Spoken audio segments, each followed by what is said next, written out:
Hello दोस्तों, इस video में आपका स्वागत है। इस वीडियो में हम लोग पढ़ेंगे कृषि और खेतिहर समाज के बारे में।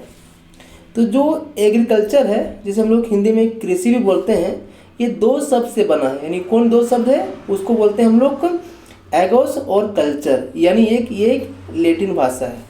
यानी इसका अर्थ होता है भूमि में जुताई। यानी देखिए, एगोस मतलब हुआ भूमि और कल्चर मतलब क्या हुआ, जुताई। इस प्रकार एग्रीकल्चर का अर्थ हुआ भूमि में जुताई। इसी प्रकार कृषि में आपका पशुपालन भी आता है, वानिकी भी आता है और मत्स्य पालन भी आता है। मत्स्य पालन मतलब मछली पालन भी। जो कृषि का शुरुआत हुआ है वह नवपाषाण काल में हुआ है, लेकिन सिंधु घाटी संस्कृति विशेषकर, यानी जो आपको पता होगा जो सिंधु घाटी सभ्यता है, जो सिंधु नदी के किनारे बसा था, ये क्या एक कांस्य युग सभ्यता है। यानी कांसा और तांबा मिल के बना। इसमें कृषि से नियोजित विकास देखने को मिलता है। यानी बोल सकते हैं इस सभ्यता में क्या हुआ, कृषि का एक नियोजित विकास देखा गया है। सिंधु नदी मिस्र की नील नदी की अपेक्षा कहीं अधिक जलोढ़ मिट्टी बहा कर लाती है। आपको पता होगा मिट्टी का निर्माण अधिकांश बोल सकते हैं कि जो पत्थरों से कट के बनता है। और ये कौन नदी लाता था, सिंधु नदी। और इसका मिट्टी क्या बनता था, उपजाऊ होता था। कौन मिट्टी था, जलोढ़ मिट्टी। इसी बाढ़ वाले मैदानों में छोड़ जाती थी। जैसे जब पानी बहता है तो क्या करता है, वह अपने साथ पानी के साथ मिट्टी को बहा कर लाता है, जिससे क्या होता है, ये मूवी बहुत ज़्यादा पैदावार होता है। हड़प्पा काल में राजस्थान का हल का प्रयोग मिलता है। यानी जो हड़प्पा है उसमें क्या होता है, आपका हल का प्रयोग मिला है तुम्हारा। हड़प्पावासी शायद लकड़ी के हलों को प्रयोग करते हो सकता है, उस समय लोहा का खोज नहीं हुआ होगा, तो ये लोग लकड़ी का हलों का प्रयोग करते थे। हल को आदमी खींचते थे या बैल, हो सकता है इसमें कोई सटीक जानकारी नहीं है कि मतलब हल का प्रयोग तो हो रहा है, लेकिन खींचता कौन हो, या हो सकता है जानवर हो सकता है या इंसान भी हो सकता है। फसल काटने के लिए शायद पत्थर के हाशियों, यानी हो सकता है उसमें लोहा तो नहीं बताया, नहीं खोजा हो गया था, तो पत्थर के द्वारा का हाशिया मतलब हंसो बनाया, जिससे आपका धान यानी धान को काटा जाता था। नालों सिंचाई बोला जाता है। यानी जो अगर खेती करेंगे तो पानी जरूरत पड़ेगा, उसके लिए क्या होता है, जो भी नहर होगा उससे सिंचाई किया जाता था। अब बोल रहा है सिंधु सभ्यता के लोग गेहूं, जौ, राय, कपास, मटर, अनाज आदि पैदा करते थे। ठीक है, याद रखिए। इसमें बोला जाता है कि वे दो किस्म की गेहूं जो उगाते थे। यानी वे लोग गेहूं का दो किस्म और जौ का दो किस्म उगाते थे। बनावली जो हरियाणा में है, वहाँ से हमें उत्तम किस्म का अनाज मिला है। यानी बोल सकते हैं कौन, जौ मिला है, यानी वो भी हाई क्वालिटी का। इनके अलावा तिल और सरसों भी उपजाते थे। परंतु हड़प्पा कालीन लोथल रहने वाले हड़प्पाइयों की स्थिति भिन्न रही है। जो लोथल कहाँ है, गुजरात में है। लोथल के लोग 1800 ईस्वी में चावल उगाते थे, जिनका अवशेष वहाँ में पाया गया है। यानी बोल सकते हैं जो लोथल है वही लोग का वहाँ का चावल उगाते थे। मोहनजोदाड़ो और हड़प्पा और शायद कालीबंगन में भी अनाज के बड़े बड़े कोठारों में जमा किया जाता था। यानी जो हड़प्पा और मोहनजोदाड़ो में क्या हुआ, आपको अनाज के लिए बड़ा बड़ा गोदाम देखा गया है। संभवतः किसानों से राजस्व के रूप में अनाज, हो सकता है कि जो भी वहाँ का राजा होगा वह किसानों से राजस्व के रूप में अनाज लेता होगा, जिसको रखने के लिए उसने गोदाम बनाया था। बोला था संकट घड़ी में क्या होता था, इस अनाज का प्रयोग होता था। हो सके अकाल पड़ गया तो उस अकाल के समय क्या हुआ, इस जो अनाज का प्रयोग आम लोगों के लिए किया जाता था। यह बात हमें मेसोपोटामिया के नगरों से पता चला है। बोल सकते हैं जो मेसोपोटामिया है, मेसोपोटामिया का ये मिस्र का सभ्यता है, जो 5000 साल पुराना सभ्यता है। ठीक है, तो वहाँ से पता चला है कि वहाँ के लोग भी क्या करते थे, मतलब गोदाम में अनाज को रखते थे। और मतलब बोल सकते हैं कि जो मजदूरी करता था, ठीक है, उसे मतलब जो दिया जाता था, यानी काम कीजिए इसके बदले अनाज लीजिए। सबसे पहले कपास पैदा करने का श्रेय हमारे भारत में जाता है। और कौन सभ्यता है, सिंधु घाटी सभ्यता है। चूँकि कपास का उत्पादन सबसे पहले सिंधु में हुआ है, इसीलिए जो यूनान के लोग थे इसे सिंडन कहते थे। सिंडन मतलब इसी को आपको हम लोग क्या बोलते हैं, यानी सिंडन मतलब कपास हो गया। ठीक है, वे लोग इसका प्रयोग करते थे, कपास को सिंडन बोलते थे। बोल रहा है कि भारत क्या है, भारत एक कृषि प्रधान देश है। भारतीय समाज एक कृषक समाज है, इसीलिए कृषि भारतीय अर्थव्यवस्था का महत्वपूर्ण कड़ी है। लगभग 2/3 जनसंख्या क्या होता है, कृषि निर्भर है। क्योंकि हमारे यहाँ 70 से 72% लोग क्या होता है, कृषि पे निर्भर है। विश्व की 11% भूमि कृषि योग्य है। मतलब विश्व में कितना है, 11% भूमि क्या कृषि योग्य, जहाँ खेती कर सकते हैं। भारत कुल भूमि कितना 51% क्या होता है, कृषि योग्य, जहाँ खेती कर सकते हैं। कृषि भारत का कुल राष्ट्रीय आय का कितना 35% योगदान देता है। ये राष्ट्रीय आय मतलब हुआ कि अगर मान लेते हैं 100 रुपये कमाता है भारत सरकार, उसमें 35 रुपये कहाँ से कमा रहा है, खेती से कमा रहा है। परंतु कृषि का एक दुर्भाग्यपूर्ण पहलू भी है कि गुणवत्ता और मात्रा दोनों स्तर में क्या प्रतिवर्ष क्या हो रहा है, गिरावट आ रहा है। यानी बोल सकते हैं कि जिस प्रकार हम सोचते हैं कि कृषि में उस प्रकार का उसमें क्या होता है, क्वालिटी और मात्रा में उसका घटते जा रहा है। क्यों? क्योंकि हमारी ज़मीन धीरे धीरे बंजर होते जा रहा है। कृषक अंतिम समय तक अपने फसल उत्पादन के लिए निश्चित नहीं रहते हैं। यानी बहुत सारी जो खेती करते हैं और खेती में कब संख्या घट जाए, उत्पादन संख्या, वो कोई बता नहीं सकता है। भारत में कृषि जीवन की रीढ़ का हड्डी है, क्योंकि देखिए कृषि क्या है, एक तरह से अधिकांश लोगों का ये काम है, तो बोल सकते हैं कि कृषि क्या है, भारत का एक रीढ़ का हड्डी है। कृषि पर अत्यधिक जनसंख्या बोझ, आधुनिक तकनीकी की जानकारी का अभाव, सिंचाई के साधनों की कमी आदि कारण आज़ादी के पहले आज़ादी के तुरंत बाद श्रम की तुलना में उत्पादन काफ़ी कम था। लेकिन आज़ादी के बाद भारत सरकार के प्रयास से उत्पादन काफ़ी बढ़ोतरी हुई।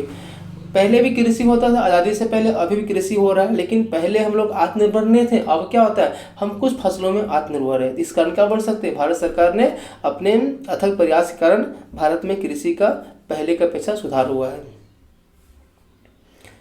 अब बोल रहे हैं जो बिहार एक कृषि प्रधान राज्य है जिसकी 80% आबादी कृषि पर निर्भर है।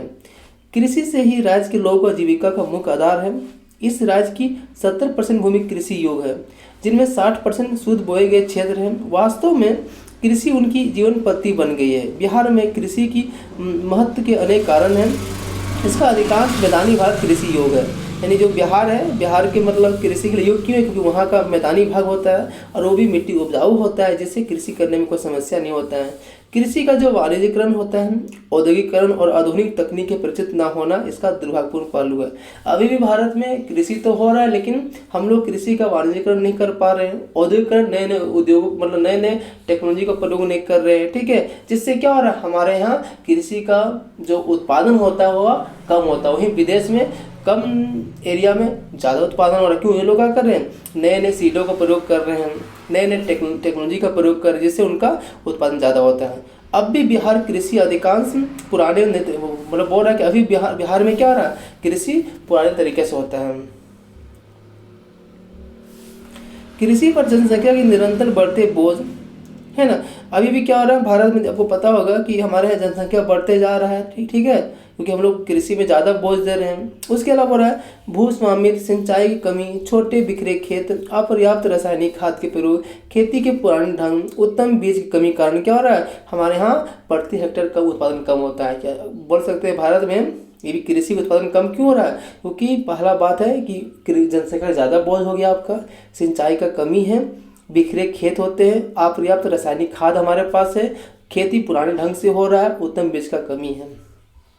मानसूनी वर्षों से निर्भरता के कारण यहाँ कृषि को मानसून का जुआ कहा। देखो वर्ष याद कर सकते हैं, मानसून जुआ मतलब होता है कि आज भी कृषि हमारे यहाँ क्या होता है, वो बारिश के कारण, बारिश से होता है। अगर बारिश नहीं होगा तो खेती नहीं होगा, इसलिए इसको बोला गया मानसून का जुआ। अगर मानसून आया ठीक रहे तो खेती नहीं होगा। कृषि विपणन के दोषपूर्ण व्यवस्था के कारण किसानों फसलों को उचित कीमत नहीं मिल पाता है।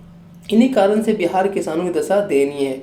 वे अपने खेतों को छोड़कर दूसरे प्रांतों में आजीविका के लिए शरण लेने के बाद है। देखिए आपको पता होगा कि कृषि क्या है, एक जुआ है, और जुआ में पैसा आ भी सकता है, जा भी सकता है। इस कारण क्या होता है, हमारे बिहार के बहुत सारे लोग अपनी जीविका को चलाने के लिए अनेक राज्यों में काम करने जाते हैं। उसका मेन कारण क्या होता है कि हमारे यहाँ रोजगार का साधन नहीं होता है। कृषि है लेकिन कृषि का उत्पादन संख्या कम होता है, जिससे हमें अनेक राज्यों में काम करने के लिए हमें जाना पड़ता है।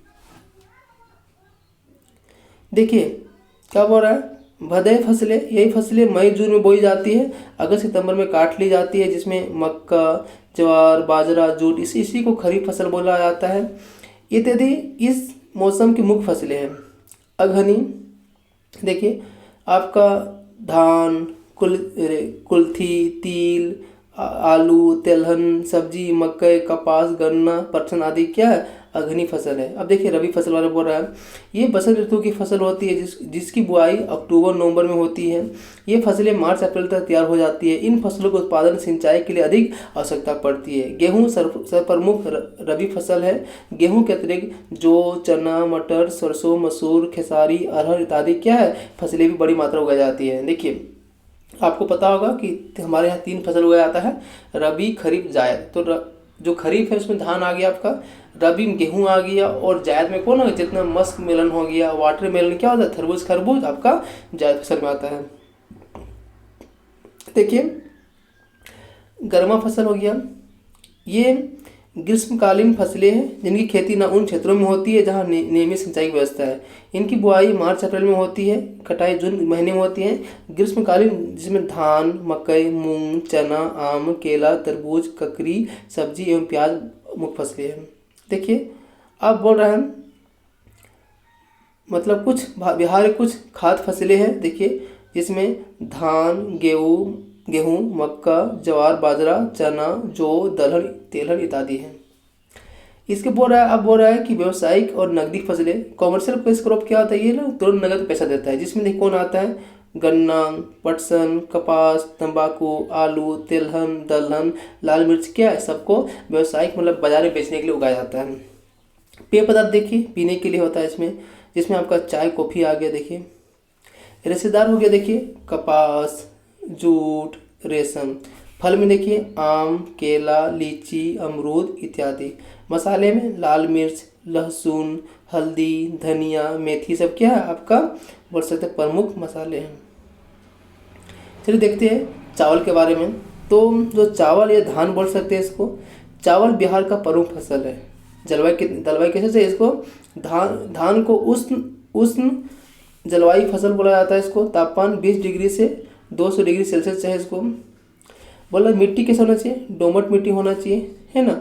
और अगर बोले कि 1999 2000 के आंकड़ा बोलता है कि धान के अंतर्गत सर्वाधिक भूमि कहाँ है, रोहतास जिला में है, याद कीजिएगा। देखिए अब बोल रहा है गेहूं के बारे में बता रहा है।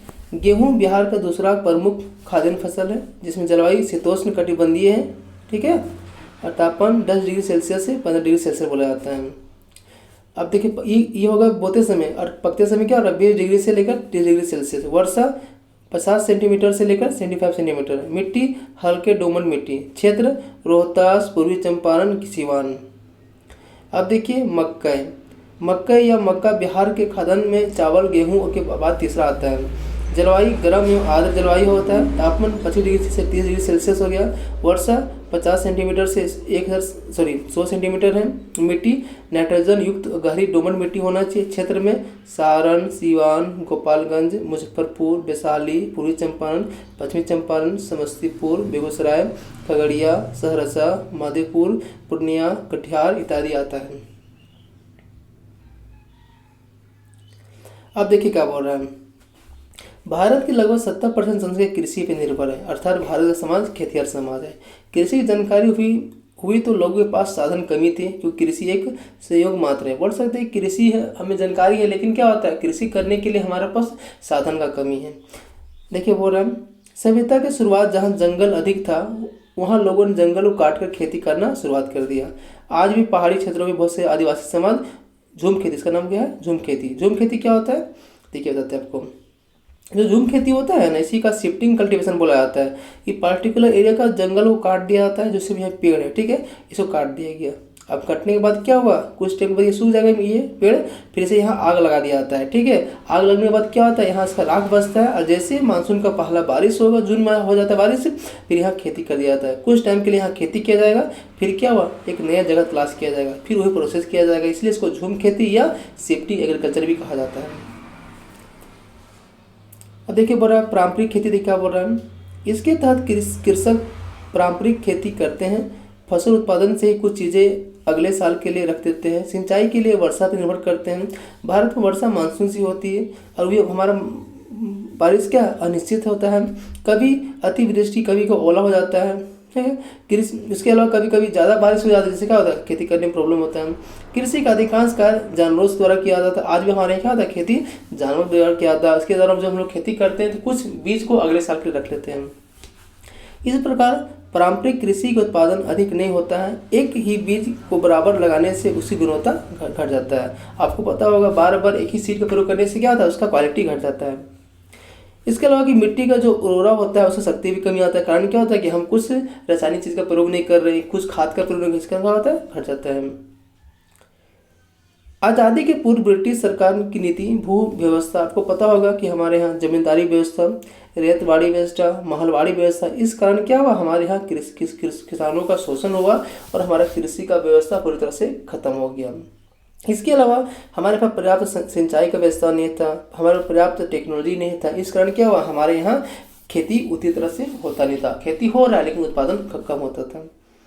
बोल रहा 1960 के दशक में आपको पता होगा हमारे यहाँ लाया गया हरित क्रांति लाया गया। हरित क्रांति क्या होता था, इसमें मेनली गेहूं और चावल ज़्यादा प्रोडक्शन हुआ। इसमें उस क्वालिटी का HYV सीड, यानी ये सीड क्या होता है, इससे मतलब कम एरिया में ज़्यादा प्रोडक्शन होता है, ठीक है। इसके लिए नए नए सिंचाई का प्रयोग किया गया, किसानों को सब्सिडी दिया गया। इस कारण क्या हुआ, 1966 में हमारे यहाँ ग्रीन रिवोल्यूशन हुआ, जिसे हम लोग बोलते हैं हरित क्रांति, जिससे हमारे यहाँ बहुत ज़्यादा प्रोडक्शन हुआ। गहन खेती देखिए, गहन मतलब ज़्यादा होने से जिन क्षेत्रों में सिंचाई संभव हुई है उन क्षेत्रों में किसान उर्वरक और कीटनाशकों के बड़े पैमाने पर प्रयोग करते हैं। कृषि के विभिन्न प्रक्रियाओं को पूरा करने के लिए मशीनों का प्रयोग के कृषि का यांत्रिकरण हो रहा है। आपको पता होगा गहन खेती में क्या होता है, सिंचाई संभव हो गया है, यहाँ के लोगों के पास फर्टिलाइजर भी है और पेस्टिसाइड भी होता है। इससे क्या करते हैं, ये लोग खेती को करते हैं और मशीनों को प्रयोग करते हैं। इससे प्रति हेक्टेयर उपज में कृषि का विकास हुआ है। गहन खेती का तात्पर्य एक ही खेत में अधिक फसल लगाना। देखिए फसल चक्र क्या होता है, बराबर एक ही प्रकार की फसल लगाने से खेत की उर्वरा शक्ति क्षीण हो जाती है। अतः इसके लिए 2 खाद्यान्न फसलों को मतलब दलहनी के कुल पौधों में लगाया जाता है। मतलब फसल चक्र मतलब होता है ना कि अगर एक ही जगह आप खेती कीजिएगा और एक ही फसल, तो क्या होता है, जमीन बंजर होते जा रहा है। लेकिन अगर वहाँ अलग अलग फसलों को रोपेंगे, इससे क्या होता है, जमीन का क्वालिटी भी बढ़ेगा और हमारा प्रोडक्शन बढ़ेगा, ठीक है। इसीलिए इसको बोलते हैं फसल चक्र।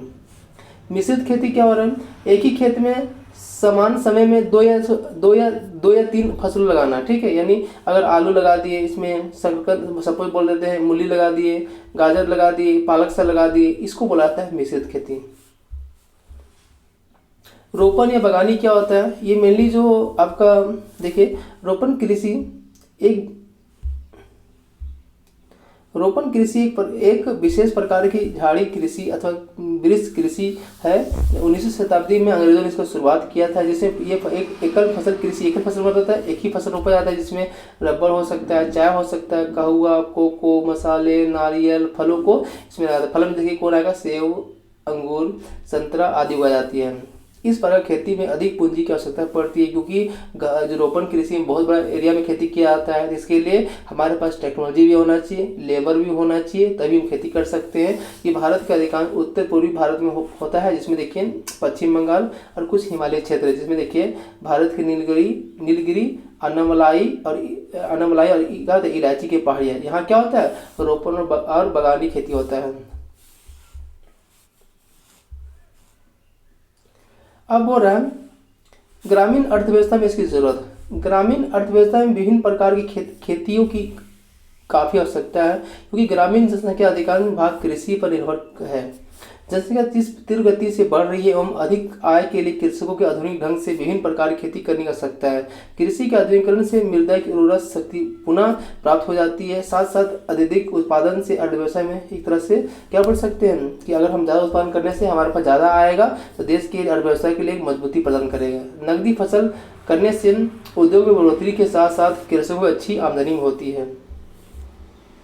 अब हो रहा है वर्तमान समय में ग्रामीण अर्थव्यवस्था में परिवर्तन आया। आधुनिक तकनीक एवं जागरूकों को ग्रामीण कृषकों और कृषि कार्य से परिवर्तन कर रहे हैं। आधुनिक कृषि कारण देखिए वर्तमान समय में क्या हो रहा है, हमारी अर्थव्यवस्था में बहुत सारा बदलाव आया। कारण क्या होता है कि हमारे पास कृषि करने के लिए पर्याप्त जमीन भी है और पर्याप्त टेक्नोलॉजी, जिसे कहा था हम कम एरिया में ज़्यादा प्रोडक्शन करके बाजार में बेच रहे हैं। ग्रामीण कृषक अब एक इस प्रकार की फसल लगा रहे हैं जिससे अधिक आमदनी हो। यही बात है कि ऐसा फसल लगाए जिससे मार्केट में बिके और हमारा आमदनी बढ़े। सरकार वैसे फसल लगाने के लिए कृषक को प्रोत्साहन भी दे रही, सरकार उसको प्रोत्साहन भी मिल रहा है। कृषकों के आर्थिक लाभ के लिए सरकार ऋण भी देखिए, लोन भी पाया जाता है। इसके अलावा फसल बीमा है, जिससे अगर फसल खराब होगा सरकार उसको क्षतिपूर्ति देता है तुम्हारा। इसके अलावा इस प्रकार उत्पादन उद्योग के धंधे से सहायता मिलती है एवं लोगों को रोजगार प्राप्त होता है। देखिए केला, तो केला कहाँ होता है? बिहार के हाजीपुर और नवगछिया इलाका में होता है, याद कीजिएगा, आपको इम्पोर्टेंस है। बिहार केला जो होता है बिहार के हाजीपुर और नवगछिया में होता है। यहाँ की मिट्टी क्या होता है? केला के लिए उपयुक्त है, इस कारण क्या होता है यहाँ ज़्यादा केला होता है। लीची देखिए, लीची बिहार के मुजफ्फरपुर में होता है, उसको शाही लीची बोला जाता है, इसको जीआई टैग भी मिल चुका है। तो बड़े पैमाने से क्या होता है? मुजफ्फरपुर में लीची का उत्पादन होता है। इसके अलावा शाही लीची अंतर्राष्ट्रीय बाजार में बहुत ज़्यादा मांग होता है, जिस कारण क्या होता है यहाँ के लोगों के रोजगार का हमेशा मुहैया प्राप्त होता है। गन्ना देखिए, गन्ना खेती के लिए बिहार के पूर्व मशहूर है, पूर्व से मशहूर, पहले से मशहूर हो गया। बिहार की पूर्णिया, सहरसा, पश्चिमी चंपारण आदि इलाके में गन्ना खेती किया जाता है। ठीक है, तो ये गन्ना इसे बनने में इसको 1 साल लगता है और गन्ना से चीनी, गुड़ आदि प्राप्त होता है। इस प्रकार गन्ना खेती बड़े पैमाने से आमदनी होता है, लेकिन इसको मतलब लगाने के लिए हमारे पास बड़ा सा एरिया होना चाहिए और इसमें 1 साल खेती हो, 1 साल बनने में तैयार लगता है। ठीक है, फिर भी उस एरिया के लोगों के लिए रोजगार का एक अच्छा साधन होता है। कृषि भारतीय अर्थव्यवस्था में काफ़ी बड़ा योगदान है, फिर भी कृषकों की स्थिति उतनी अच्छी नहीं है।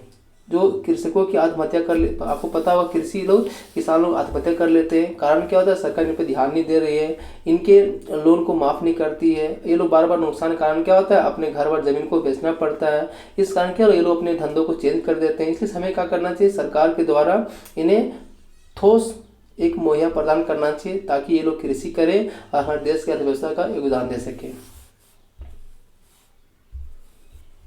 इधर देखिए, कृषि वैज्ञानिक दृष्टिकोण।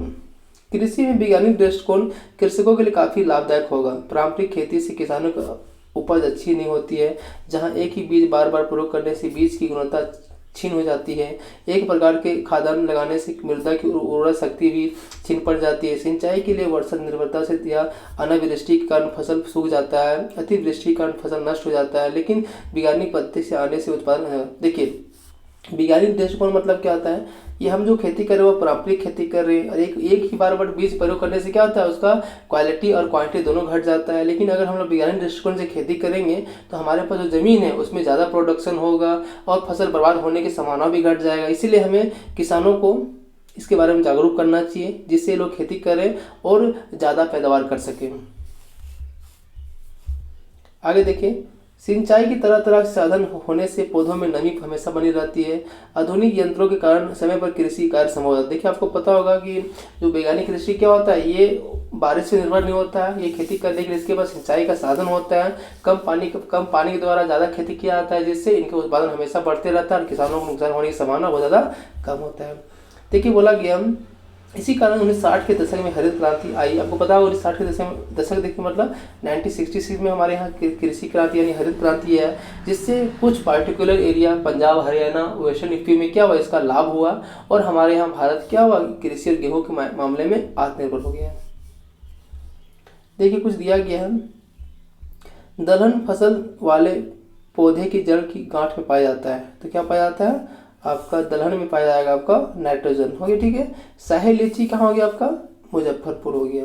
रबी, देखिए रबी फसल बोया जाता है, तो रबी किसमें? गेहूं है, तो काटा जाता है इसको मतलब मार्च अप्रैल में, तो बोया कब जाता होगा? सितंबर अक्टूबर में। केला बिहार क्या? मेनली हाजीपुर में बिहार हो गया आपका। चावल बिहार के किस जिले में सबसे ज़्यादा है? तो चावल जो है वह रोहतास में ज़्यादा है। गर्म फसल किस ऋतु में? गर्म फसल हो गया आपका इसके बारे में, तो ये गर्म जो फसल है आपका ग्रीष्म ऋतु हो गया आपका। रेशेदार फसल को चुने, तो रेशेदार क्या होगा? जो आपका कपास हो जाएगा। अघन का फसल है, तो ये आप खुद कीजिए और हमको कमेंट कीजिए। थैंक यू दोस्तों।